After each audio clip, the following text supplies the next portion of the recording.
from the tangible, gross, to the subtle, from the body to the soul to pure energy. So, these are the three states of existence of any entity.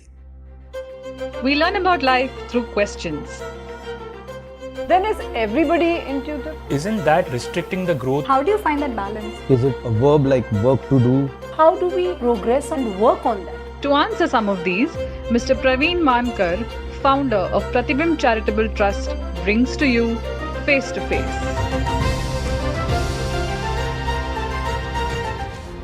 This week we are talking about self and soul.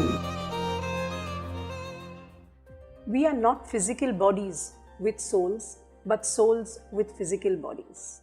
Yet there is a challenge for most of us for distinguishing between the self and the soul. What is a self? And what is the conjunction between a self and a soul? Difficult question, because as human beings we understand self as our identity. If I ask you the question, who are you? How would you answer? My name? Please answer. I'm Kavita. So, you are Kavita. That's my identity. That's your identity, yeah. So, Kavita is this structure with a mind of your own, and that is, according to you, yourself. Now, if I ask you a counter question, what is self-realization?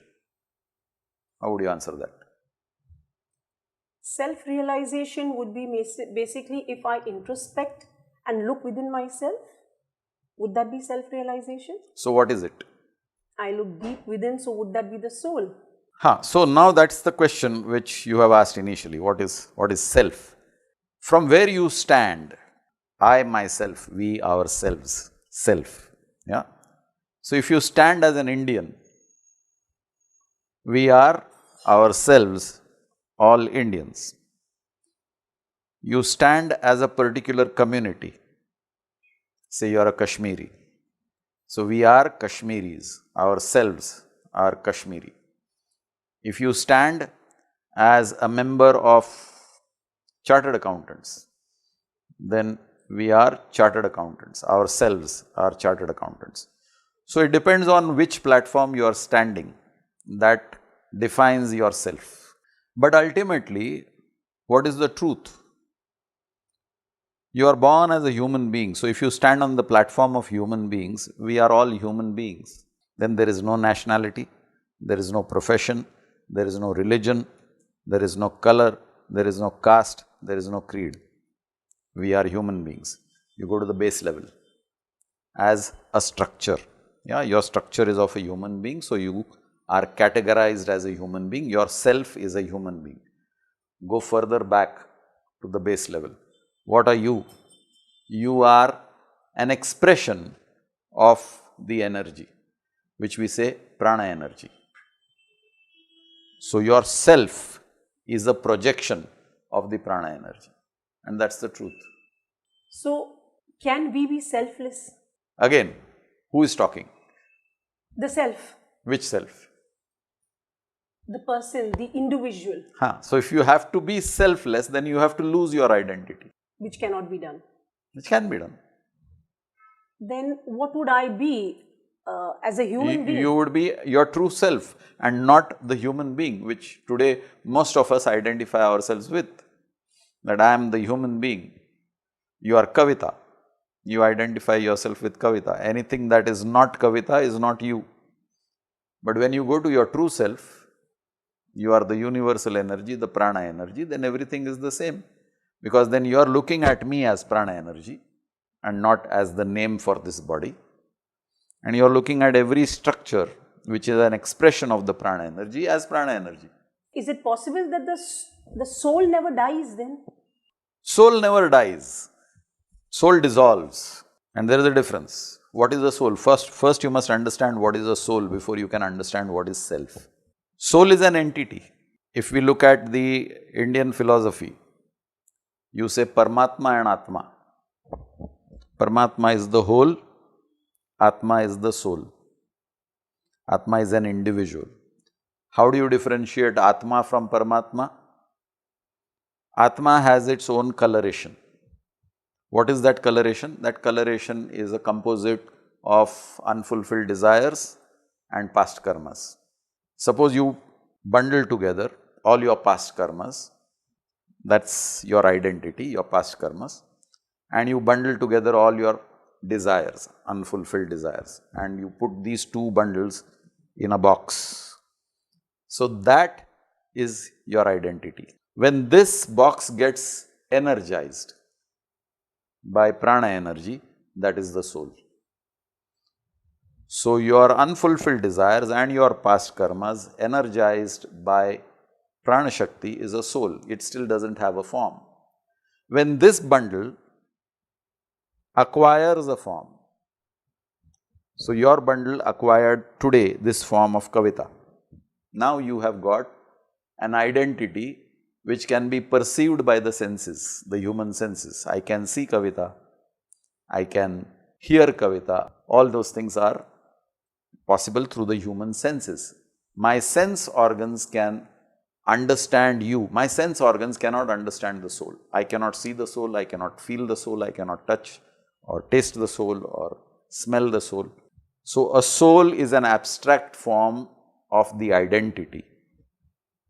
You are a tangible form. So let's say Kavita, a tangible form, Kavita's soul, the abstract form, and prana energy, the pure energy which has no coloration of Kavita at all.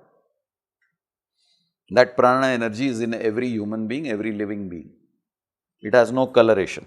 When it gets the coloration of desires and past karma, it becomes an individual soul. So Kavita has a soul which has Kavita's unfulfilled desires and past karmas. I have a soul which has my unfulfilled desires and past karmas. That bundle is packaged inside this body. And therefore, my body has a different shape, different form, different look. Your body has a different shape, different form, different look.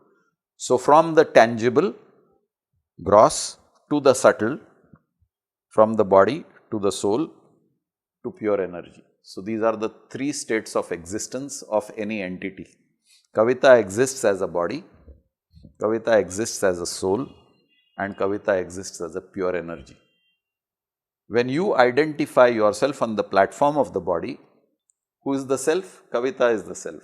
When you identify yourself on the platform of the soul, who is the self? The soul is the self. And when you identify yourself on the platform of the energy, who is the self? The Paramatma is the self. So, Kavita, Atma, Paramatma. Between the soul and the body, is there any space for ego then? What is ego?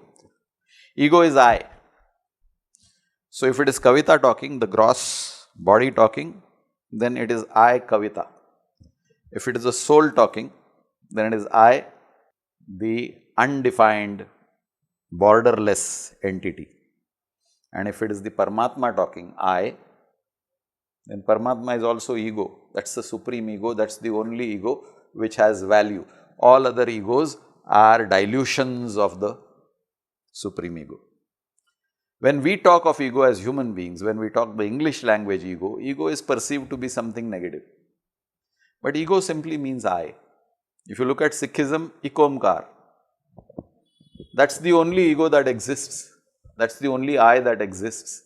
All the other I's are expressions of that solitary I. But when I start saying me, I am the founder, I am the pharmacist, I am the chartered accountant, I am the doctor, then I have divorced myself from the supreme I. Then I am projecting a smaller portion of that supreme I, because that supreme I is also the chartered accountant, the supreme I is also the doctor, he is also everything. It's like the chairman presiding over the entire company. The chairman may not be doing any work in any particular department, but he presides over. Under his chairmanship, the company functions. So, under the chairmanship of that divine entity, the whole universe functions. Where do you stand? That is the self in your consciousness. What is a soulmate? What is a soulmate? I said past karmas, one of the bundle of the soul is past karmas. Wherever you have associated with another entity, where you have shared your karmas, that is your soulmate. So sometimes we connect with someone when we say, oh, this one is my soulmate. So what is that then? Affinity, born out of an association in the past. Again, I go back to the accountancy, debit and credit. We have had relationship of debit and credit. Suppose you are my regular customer. So in my book of accounts, there is a ledger account where Kavita's name is prominent because you are constantly buying goods from my company. So there are a horde of transactions in the ledger account in my books where Kavita's name features several times. There might be another customer who has brought the same goods only once or twice. So his account is empty. There are only 2 entries. In your case, there are 2000 entries. So our association is of 2000 contractual entries of give and take. So when you visit my establishment, you are my most sought after customers. So you get a special reception. Soulmates are the important people with whom we have had transactions in the past. So these soulmates always have an influence on the self. Yes. The self as in the gross. And that cannot be changed. That cannot be... You can't change. You can't change your parents. They happen to you, no? So what is to be is to be. Yes. The script was written in your past karmas. You chose your parents by your past karmas. You chose your siblings by your past karmas. You chose your associates, whoever you associated with in this life, through your past karmas. So would it be right to say that we can have many soulmates? Sure. Don't you see married people falling in love with different people even after marriage? You're an advocate, you must have seen a lot of these cases. Yeah, but we just take it as a matter. So we don't go deep into it because we can't do that and influence. And we feel guilty about it. Oh, how can I fall in love with somebody else? Why not? You have been associated in the past. It's a truth of life. You may not express it, but deep inside you have affinity for some other person. So there is nothing that is, we could say, is right or wrong. In the universe, there is no right wrong. In the universe, there is a cause and effect. Universe restricts itself to cause and effect. How you interpret that effect is your choice. Good, right, bad, wrong. Between the self and the soul, it requires an impassioned effort to defend the values of the soul. We need to spare a little thought for the great ideals that once gave life meaning and value. If you have some questions about life, please connect with us. Do not forget to like, share, subscribe, and press the bell icon for weekly updates.